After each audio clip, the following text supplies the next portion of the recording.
शरीर पर राख जटाओं का जंजाल, सर पर कोई ताज नहीं। जिसकी रूह में महादेव बसे वह किसी चीज का मोहताज नहीं।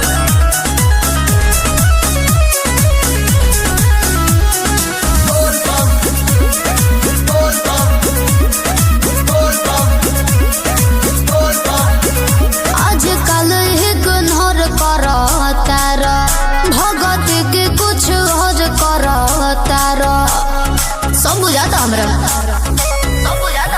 हो आजकल गुनहर करता भगत के कुछ और करता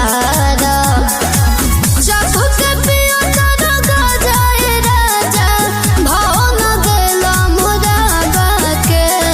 डोंट डिस्टर्ब मी पगली। अच्छा सावन के बाद आके मिली है सोना, सेवा में बानी भोले बाबा के।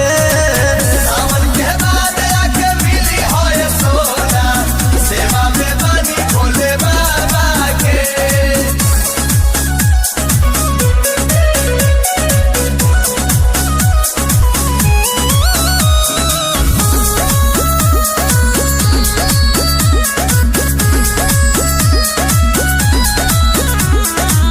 ऐसे तो जहन रहत रहल हमारा बीरे, अब घर बाहर ताहर भइल बा मंदिरे।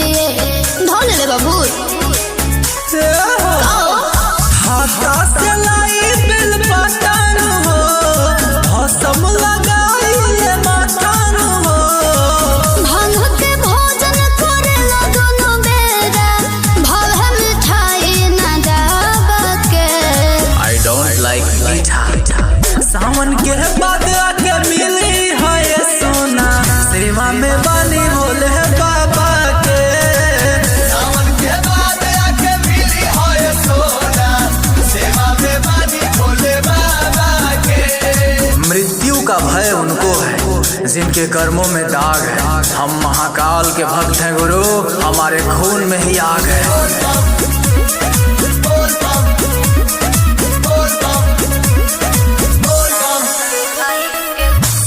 कमाई के कह देला राजा, असुरियंसु करन शिव चराचा।